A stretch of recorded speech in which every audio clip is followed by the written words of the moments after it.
Hello everyone, welcome to ATP star super learning platform. कैसे हो आप लोग? होपफुली आपकी मेंस और एडवांस की तैयारी शानदार चल रही होगी। पॉजिटिव होकर तैयारी करो, मस्त तरीके से तैयारी करो, सब कुछ बढ़िया होगा, है ना। देखो, मेंस और एडवांस की तैयारी आपको साथ में लेके चलना पड़ेगा। कैसे करोगे? जैसे देखो, ज़्यादा टॉपिक्स तो बिल्कुल कॉमन है मेंस और एडवांस के, है ना। तो यदि आप मेंस के हिसाब से प्रॉब्लम प्रैक्टिस करो तो अच्छे लेवल की प्रॉब्लम लगाओ। टाइम बाउंडेशन के साथ करोगे तो मेंस में भी फायदा मिलेगा और एडवांस में भी फायदा मिलेगा। ये बात क्लियर? अब देखो, कुछ बच्चों को क्या होता है, कुछ टॉपिक आते नहीं है, उसके लिए मैं मेंस में एडवाइस देता हूं कि कोई भी टॉपिक छोड़ के नहीं जाना है। समझ रहा हो मेरी बात? कोई भी चैप्टर छोड़ के नहीं जाना है। उसकी बेसिक थ्योरी तो क्लियर होना चाहिए। कई बार फॉर्मुला बेस्ड प्रॉब्लम आता तो डायरेक्टली हो जाता है, लेकिन फिर आपको आइडिया होना चाहिए कि कई बार थ्योरी में हमें कंटेंट ज्यादा बताया जाता है। कंटेंट ज्यादा बताना कोई प्रॉब्लम वाली बात नहीं है, लेकिन कई बार हमको सिलेक्ट करना पड़ता है कि भाई कौन सी चीज नहीं पूछी जाती, जिसपे बहुत रेयर क्वेश्चन आया, उसको हम स्किप मार दे, अपना टाइम बचाएं, खासकर मेंस के हिसाब से। क्लियर है? क्योंकि मेंस में यदि मैं बोल रहा हूं ना कि कोई भी टॉपिक आपको छोड़ के नहीं जाना। यदि बाई चांस आपका रिडॉक्स चैप्टर आपने नहीं कर पाया और आपके पास अभी 8-10 दिन में आपको रिडॉक्स करना है, तो आपको दिमाग में क्लियर होना चाहिए कि किस सेक्शन से ज्यादा क्वेश्चन पूछे जा रहे हैं, वो वाला टॉपिक मैं पहले कर लूं। क्लियर है? तो थोड़ा सा मेंस में कुछ पर्टिकुलर टॉपिक का वेटेज ज्यादा है, जिसका मैंने एनालिसिस कर रखा है, और कुछ पर्टिकुलर टॉपिक का एडवांस में फोकस ज्यादा है। तो आप इस तरीके से एक स्ट्रेटेजी के साथ, एक अच्छी स्ट्रेटेजी के साथ क्या कर सकते हो, तैयारी कर सकते हो। क्लियर? तो जैसे मैं कुछ चैप्टर्स के बारे में स्पेशली बता रहा हूं। जैसे देखो, यदि आप सपोज मूल कंसेप्ट की तैयारी कर रहे हो, है ना, ये मैंने जेईई एडवांस का सिलेबस खोल रखा है। तो कंसेप्ट ऑफ एटम्स और मॉलिक्यूल्स के बारे में इंफॉर्मेशन, डेल्टन्स एटॉमिक थ्योरी। मोल कंसेप्ट में देखो बेसिकली ना बैलेंस केमिकल रिएक्शन, और वहां पे मोल का डील करने को आता है, और वहां पे फिर कंसंट्रेशन टर्म्स में अपना आ जाता है क्या, मोल फ्रैक्शन, मोलैलिटी, मोलैरिटी। अब कुछ ऐसे टॉपिक्स हैं जो हमें कोचिंग वगैरह में या हम लोग कराते भी हैं, ठीक है। वो इसलिए क्योंकि आपके देखो एक्स्ट्रा टॉपिक करा रहे हैं, तो वो कहीं ना कहीं उस पर्टिकुलर टॉपिक में, यदि मोल कंसेप्ट में मैं एक्स्ट्रा टॉपिक करा रहा हूं, तो मोल कंसेप्ट में आपको होल्ड बहुत ज्यादा देंगे। लेकिन उस समय क्या होता है, जब हम 2 साल की प्रिपरेशन कर रहे होते हैं या ड्रॉप कर रहे होते हैं, उस समय हमारे पास टाइम रहता है, ठीक है। जैसे अब यदि किसी का मूल कंसेप्ट वीक है, ठीक है, यदि मेंस के हिसाब से प्रिपरेशन कर रहा है वो, तो कुछ टॉपिक को स्किप मार सकता है। जैसे कुछ टॉपिक को कैसे स्किप मार सकता है जो ज्यादा इंपॉर्टेंट नहीं है। जैसे हम लोग बहुत सारी चीजें एक्स्ट्रा बताते हैं, ठीक है। जैसे प्रिंसिपल ऑफ एटम कंजर्वेशन, ये तो एक सिंपल सा कंसेप्ट है, प्रॉब्लम सॉल्विंग को जल्दी करने में काम आ जाता है। वहां पे हम स्पेशल एप्लीकेशन बताते हैं, silver salt method, platinic chloride method, oleum labelling, concentration terms का ये एप्लीकेशन है, ड्यूलोंग पेटेट्स लॉ है, इडियोमेट्री है। इडियोमेट्री में भी बहुत समय से क्वेश्चन नहीं पूछा गया है, तो ऐसे टॉपिक को आप स्किप जरूर मार सकते हो, ठीक है। यदि आपके पास टाइम है तो देखो, सीखने को तो हर टॉपिक से मिलता है, लेकिन टाइम कम है तो इन टॉपिक को आप देख लेना अपने हिसाब से, थोड़ा सा इस पर इंपॉर्टेंस कम दे सकते हो। ये मैंने मोल कंसेप्ट के बारे में बता दिया। रिडॉक्स में तो ज्यादा है ही नहीं। रिडॉक्स में देखो एन फैक्टर कैलकुलेशन आना चाहिए, और रिडॉक्स में तो यार यदि आप बैक टाइट्रेशन की बात कर लो, डबल टाइट्रेशन के बारे में बात कर लो, आईओडी आयोडो में बात कर लो, तो वो तो सीधी सी बात है, सिंपल रिडॉक्स की एप्लीकेशन ही है। वही करना है, नंबर ऑफ इक्विवेलेंट बराबर करना है कि नहीं। यदि एक पर्टिकुलर सब्सटेंस 2 चीजों से रिएक्ट कर रहा है, तो फिर उस सब्सटेंस के इक्विवेलेंट उन दोनों सब्सटेंस के इक्विवेलेंट के ऐड करके बराबर करोगे। ये सारे एप्लीकेशन तो रिडॉक्स में तो ज्यादा वेरिएशन है नहीं, बस हार्डनेस ऑफ वाटर वगैरह उसमें और पढ़ सकते हो। क्लियर है? तो देखो, ये अपना मैंने खोल दिया सिलेबस आपका किसका, एडवांस का। उसके बाद ये अपना है किसका, मेंस का। देखो मेंस में वही है, matter and it's nature, Dalton's atomic theory, concept of atom and molecule, वो मेंस में भी, एलिमेंट, कंपाउंड। हाँ, कुछ यहाँ पे एक्स्ट्रा चीजें जो है मैं बता दे रहा हूँ आपको। कुछ एक्स्ट्रा चीजें क्या है बच्चों, यहाँ पे देखना ना, physical quantities and there measurement in chemistry, ठीक है, accuracy, significant figures, SI units, ये सब एनसीईआरटी में सम बेसिक कंसेप्ट में देके रखा, तो इसके बारे में आइडिया होना चाहिए। हाँ, laws of chemical combination, laws of chemical combination की वेटेज मेंस में ज्यादा, एडवांस में लॉज ऑफ केमिकल कॉम्बिनेशन के बारे में एज सच क्वेश्चन ज्यादा नहीं पूछा जाता है, ठीक है, तो वो ज्यादा इंपॉर्टेंट नहीं है लॉ ऑफ केमिकल कॉम्बिनेशन, ठीक है। एटॉमिक और मॉलिक्यूलर मास तो यार हर जगह क्लियरिटी होना चाहिए, स्टोइकियोमेट्री और बाकी सारी चीजें तो कॉमन है। तो law of chemical combination, significant figures, SI units, ये मेंस के पॉइंट ऑफ व्यू से ज्यादा इंपॉर्टेंट है। क्लियर है? तो देखो, एडवांस में कुछ सिलेक्टिव चीजें हैं, लेकिन उस सिलेक्टिव चीजों पे आपका जो पकड़ है टॉपिक पे अच्छी खासी होनी चाहिए। क्लियर है पॉइंट? तो देखो, ये मैंने मोल कंसेप्ट के बारे में बात कर लिया ना। अब अगली मैं बात करूं, यदि आपसे ध्यान से देखो, हाँ, अगला यदि मैं टॉपिक डिस्कस करूं, gaseous and liquid state. Gaseous and liquid state में याद रखो, क्रिटिकल पैरामीटर्स वगैरह मेंस और एडवांस में इतना ज्यादा नहीं पूछे गए हैं, ठीक है। आपको उसका आइडिया तो जरूर होना चाहिए, लेकिन इतना ज्यादा क्रिटिकल पैरामीटर्स, ठीक है, एंड्रयूज, आइसोथर्म, इस पे ज्यादा क्वेश्चन वगैरह फ्रेमिंग नहीं हुई है, ठीक है। तो मेजर क्वेश्चंस क्या पूछे जा रहा है एडवांस में, absolute scale of temperature, ideal gas equation पे ही मैक्सिमम प्रॉब्लम, ग्राफ दे दिया, ग्राफ से आपसे क्वेश्चंस को डील करवा लिया, काइनेटिक थ्योरी ऑफ गैसेस, ठीक है, root mean speed, most probable speed, average speed, law of partial pressure, Dalton's law, that is vapour pressure diffusion, और ये बेसिक आइडियाज होना चाहिए। क्लियर? अब यदि मैं बात करूं मेंस की गैसेस स्टेट में, देखो, ठीक है, वही मैक्सिमम चीजें हैं, चार्ल्स लॉ, गैस लॉस तो हर जगह पूछे ही जाते हैं, है कि नहीं। गैस लॉस का तो यूज प्रॉब्लम सॉल्विंग में होता ही है। और कंसेप्ट ऑफ, यहाँ पे क्या पूछा जा रहा है एक्स्ट्रा, देखो ध्यान से, गैस स्टेट में क्या एक्स्ट्रा चीज़ें, आइडियल गैस इक्वेशन, केटीजी, ये सब तो कॉमन है, average, root mean speed, real gas, deviation from ideal behaviour, बाकी सारी चीज़ें सेम है, ठीक है। तो क्रिटिकल पैरामीटर्स और एंड्रयूज आइसोथर्म वगैरह के जो आखिरी में आप टॉपिक पढ़ते हो, ठीक है, वो ज़्यादा इंपॉर्टेंट उतना भी नहीं है, ठीक है। मैं ये नहीं कह रहा हूँ कि आप एकदम स्किप करो, लेकिन आपके पास टाइम कम है तो उस पर्टिकुलर टॉपिक को आप स्किप मार सकते हो। क्लियर है पॉइंट? हाँ, अगले टॉपिक की तरफ आ जाते हैं बच्चों। अगला टॉपिक अपन आ जाते हैं, ध्यान से देखना। अगला टॉपिक यदि मैं बात करूं एटॉमिक स्ट्रक्चर, एटॉमिक स्ट्रक्चर में देखो रदरफोर्ड वगैरह जो मॉडल है, ठीक है, आपका रदरफोर्ड मॉडल हो गया, जैसे मैंने लिख रखा है कुछ कुछ पॉइंट्स हैं एटॉमिक स्ट्रक्चर में, है ना, यहाँ पे मैंने लिख नहीं रखा है, बता दूंगा मैं आपको, है ना। तो एटॉमिक स्ट्रक्चर में देखो यहाँ पे बोर्स मॉडल, स्पेक्ट्रम पे भी कम क्वेश्चन पूछे जा रहे हैं आजकल, स्पेक्ट्रम में भी क्वेश्चन कम पूछे जा रहे हैं, है ना। और देखो जो आपके radial probability, radial distribution function, angular wave function, radial wave function, इस पे जो ग्राफ्स आ रहे हैं ना, इस पे जो ग्राफ्स आ रहे हैं वो एडवांस में पूछे जा रहे हैं, ठीक है। हाइड्रोजन एटम के लिए अपन ने पढ़ा है ना कि इक्वेशन होती है, ये रेडियल पार्ट का इक्वेशन ये है, एंगुलर पार्ट का इक्वेशन ये है। तो ये पर्टिकुलर जो ग्राफ्स हैं, ठीक है, रेडियल वेव फंक्शन के ग्राफ्स वगैरह और प्रोबेबिलिटी डेंसिटी वगैरह के ग्राफ, ये एडवांस के लिए ज़्यादा इंपॉर्टेंट है। क्लियर है? तो ग्राफ मेंस में तो पूछे नहीं गए हैं, क्लियर है, मेंस में पूछे नहीं गए हैं। और यदि मैं मेंस में एटॉमिक स्ट्रक्चर के बारे में बात करूं बच्चों, मेंस में एटॉमिक स्ट्रक्चर की बात करूं तो यहाँ पे थॉमसन रदरफोर्ड मॉडल, यहाँ पे देखो इनिशियल जो मॉडल्स हैं एटम के, है ना, और इलेक्ट्रॉन प्रोटॉन न्यूट्रॉन की डिस्कवरी है, वहां से क्वेश्चन फ्रेम होने का थोड़ा बहुत चांस, वो भी कम है मेंस में, एडवांस में तो बिल्कुल भी नहीं है कि डिस्कवरर पूछ लिया, कौन सा रे एक्सपेरिमेंट था, तो ये वेटेज इनकी इतनी ज्यादा नहीं रही है। मेंस के हिसाब से आप उन पे फोकस कर सकते हो। क्लियर? स्पेक्ट्रम में यहाँ पे भी क्वेश्चन कम पूछे गए हैं। फोटो इलेक्ट्रिक इफेक्ट तो फिजिक्स में भी आता है, तो केमिस्ट्री में फोटो इलेक्ट्रिक इफेक्ट पे क्वेश्चन आता तो है, लेकिन रिलेटिवली कम आता है कि नहीं। और यहाँ पे मैं क्या बोल रहा हूँ, क्वांटम नंबर पे बहुत ज्यादा क्वेश्चन फ्रेम होते हैं मेंस में, क्वांटम नंबर पे कहाँ क्वेश्चन ज्यादा फ्रेम होते हैं, मेंस में। क्लियर है? हाँ, लेकिन जो ग्राफ्स हैं रेडियल वेव फंक्शन वगैरह के, आर स्क्वायर आर वगैरह के ग्राफ, वो किसके लिए इंपॉर्टेंट, एडवांस के लिए। क्लियर है? ये मैंने बता दिया आपको एटॉमिक स्ट्रक्चर का थोड़ा सा आइडिया, ठीक है। First law of thermodynamics, clear है। अब देखो कुछ चीजें आप एक्स्ट्रा पढ़ लेते हो, कहां पे, थर्मोडायनेमिक्स हम पढ़ाते थे, क्लॉजियस इनइक्वालिटी, ये सब चीजें इंपॉर्टेंट नहीं है, क्लॉजियस इनइक्वालिटी, है ना। और अपन वो भी पढ़ते हैं यहाँ पे, क्या सेकंड लॉ ऑफ थर्मोडायनेमिक्स पढ़ते हैं, तो क्या अपना एफिशिएंसी वगैरह फिजिक्स में ज्यादा क्वेश्चन पूछे जाते हैं, T2 - T1 upon T2, simple सा एप्लीकेशन है, ध्यान रहना चाहिए, लेकिन एज सच इतने क्वेश्चंस नहीं पूछे जा रहे हैं। हाँ, लेकिन एडवांस में आपका डेल्टा जी, डेल्टा एच और डेल्टा एस, मतलब first second law third law के मिक्स्ड प्रॉब्लम्स आ रहे हैं, ठीक है। एक मैट्रिक्स बना दिया और ऐसे मिक्स्ड प्रॉब्लम्स आपके कहां पे फ्रेम हो जाएंगे, थर्मोडायनेमिक्स में फ्रेम हो जाएंगे। लेकिन यदि मैं बात करूं किसकी, मेंस में थर्मोडायनेमिक्स की, मेंस में बात करूं थर्मोडायनेमिक्स की, तो वहां पे मिक्स्ड प्रॉब्लम ज्यादा नहीं है।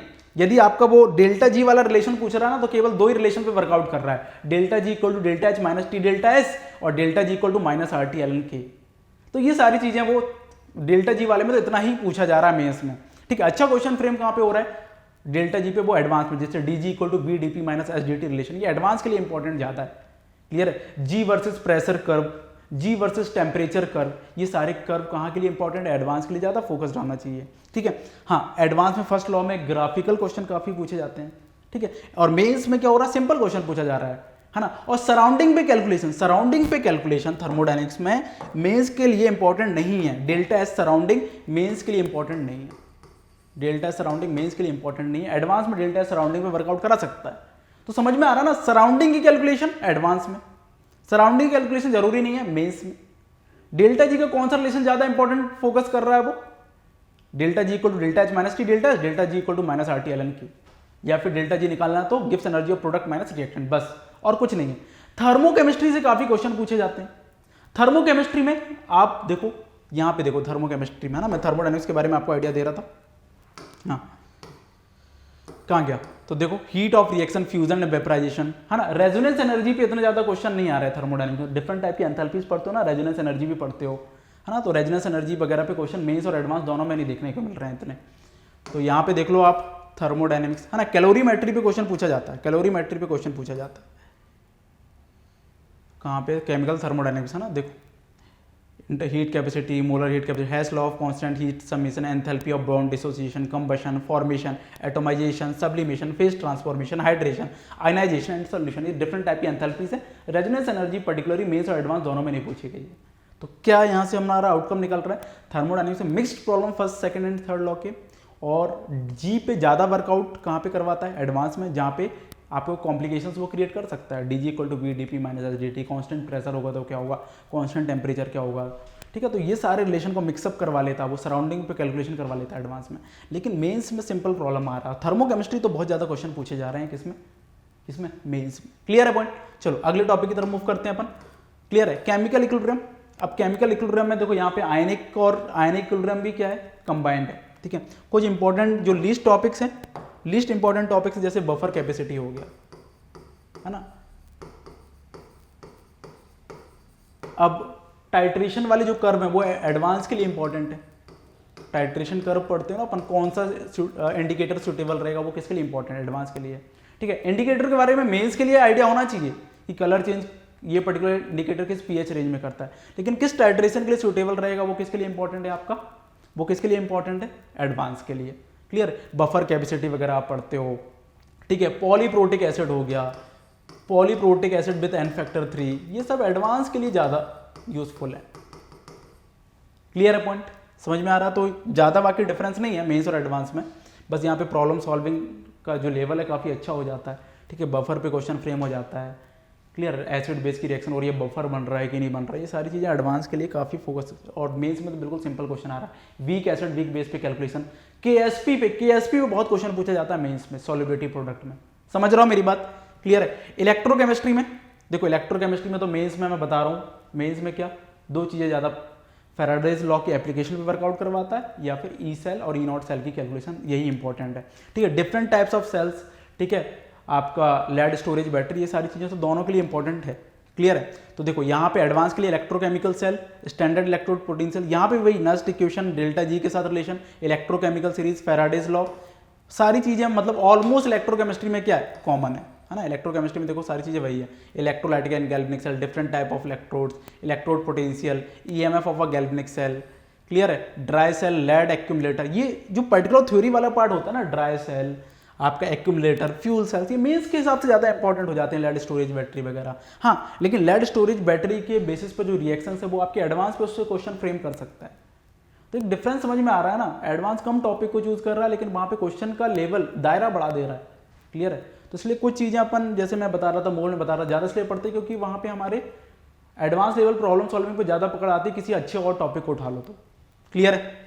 हाँ, सॉल्यूशंस के लिए, लिक्विड सॉल्यूशंस के लिए ऑस्मोटिक प्रेशर किसके लिए इंपॉर्टेंट है। देखो अगला पॉइंट क्या बोल रहा हूँ मैं, केमिकल काइनेटिक्स के बारे में भी बताता हूँ, है ना। लिक्विड सॉल्यूशन के लिए लिक्विफिकेशन, एवापोरेशन, अपन वो ग्राफ वगैरह पढ़ते हैं ना, है कि नहीं, ग्राफ वगैरह पढ़ते हैं, फर्स्ट ड्रॉप कब बनेगी, फर्स्ट बबल कब बनेगी, ये सब ग्राफ पढ़ते हैं ना अपन, है कि नहीं। प्रेशर बढ़ा रहे हो तो क्या होगा, फ्रैक्शनल डिस्टिलेशन वगैरह करते हो, ये सारे जो ग्राफ आते हैं वो मेंस और एडवांस पे भी क्वेश्चन ज़्यादा नहीं पूछे जा रहे हैं। फर्स्ट ड्रॉप कब बनेगा, किस प्रेशर में बनेगा, फर्स्ट बबल किस प्रेशर पे बनेगा, ये सारी चीज़ें हैं, उस पर आप तब भी रिलेटिवली, मेंस में तो पूछा ही नहीं जाता, first drop, first bubble, fractional distillation पे बेस्ड क्वेश्चन है ही नहीं, ठीक है। हाँ, और ऑस्मोटिक प्रेशर मेंस के लिए इंपॉर्टेंट है, एडवांस के लिए ऐसा सच इंपॉर्टेंट नहीं है ऑस्मोटिक प्रेशर। क्लियर है ना। और आइडियल नॉन आइडियल सोल्यूशन के एग्जाम्पल तो आपको क्लियर होना चाहिए, ये तो दोनों के लिए इंपॉर्टेंट है। समझ में आ रही है बात। आपका हो गया इक्विलिब्रियम, इक्विलिब्रियम में तो सिंपल है यार, है ना। यहाँ पे वो ट्रिपल पॉइंट वगैरह कर फेस ट्रांसफॉर्मेशन वाले, ये मेन सेंस के हिसाब से उतना ज़्यादा इंपॉर्टेंट नहीं है। क्लियर है। जो फेस ट्रांसफॉर्मेशन वाले कर्व पढ़ते हैं, टेम्परेचर बढ़ाओगे तो मेल्टिंग पॉइंट, सॉरी प्रेशर बढ़ाने पे मेल्टिंग पॉइंट पे क्या फ़र्क पड़ेगा, ये सारी चीज़ें उसके मेंस के लिए इतना इंपॉर्टेंट नहीं है। हाँ, अब देखो सरफेस केमिस्ट्री पे आपको देखो जो एडजॉर्प्शन आइसोथर्म है, एडजॉर्प्शन आइसोथर्म है, यदि मैं बात करूं सरफेस केमिस्ट्री की, एडजॉर्प्शन आइसोथर्म एडवांस के सिलेबस में नहीं है, ये बात ध्यान रखना। फ्रेंडविच और लैंगम्यूर एडजॉर्प्शन आइसोथर्म वगैरह एडवांस के सिलेबस में नहीं है, बाकी दोनों के लिए थ्योरी ऑलमोस्ट सेम है।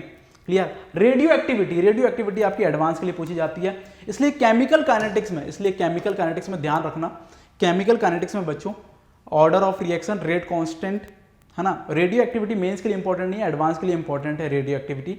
और देखो हम बहुत सारे डेरिवेशन करते हैं किसके, देखो ध्यान से यहाँ पे, हाँ, सेकंड ऑर्डर, थर्ड ऑर्डर, ये सारे हम प्रैक्टिस लिए करवाते हैं कि टॉपिक में आपकी पकड़ अच्छी खासी है कि नहीं, टॉपिक में पकड़ अच्छी खासी है। तो सेकंड ऑर्डर है, नथ ऑर्डर के रेट लॉ आपके लिए इंपॉर्टेंट नहीं है, ना तो मेंस के हिसाब से ना ही एडवांस के हिसाब से। कॉलिजन थ्योरी, ठीक है। कॉलिजन थ्योरी जो आखिरी में पढ़ते हो केमिकल काइनेटिक्स में, वो मेंस के हिसाब से ज़्यादा इंपॉर्टेंट है, एडवांस के लिए इंपॉर्टेंट नहीं है। Series of parallel reaction not important for Mains, क्योंकि यदि मैं बात करूँ आपकी सीरीज वगैरह रिएक्शंस या पैरेलल वगैरह रिएक्शंस रेडियो एक्टिविटी वगैरह में यदि यूज़ होता है तो वहाँ पे इंपॉर्टेंट है। क्लियर है, तो ये चीज़ें क्लियर होनी चाहिए। तो सीरीज एंड पैरेलल रिएक्शन का एप्लीकेशन करके नहीं जा रहा हूँ मेंस के लिए तो कोई दिक्कत नहीं है, ठीक है। और बात करते हैं सॉलिड स्टेट की।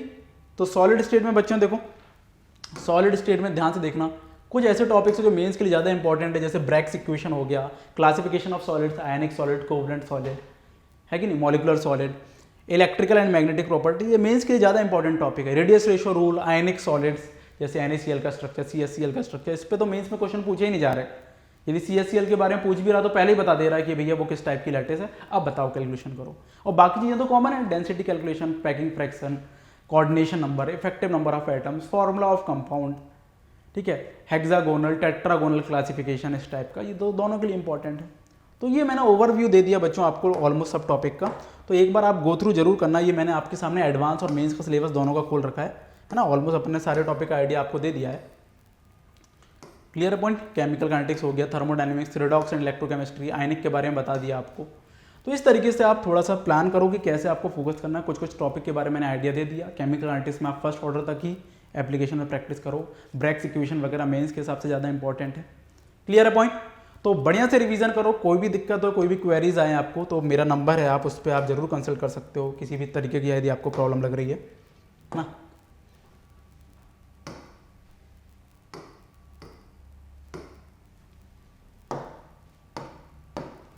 तो देखो बच्चों, ये मेरा नंबर है 9407036266। तो इस नंबर पे आप जरूर कांटेक्ट कर सकते हो, है ना। मैसेज कर देना व्हाट्सएप में, बता दूंगा यदि कोई भी आपको लग रहा है कि कोई टॉपिक में कन्फ्यूजन है, इसको अभी करना चाहिए कि नहीं। तो एक प्रॉपर प्लानिंग के हिसाब से अच्छा सिलेबस हो पाएगा, अच्छे तरीके से आपकी तैयारी हो पाएगी। ठीक है बच्चों, मिलते हैं next time, tata bye bye.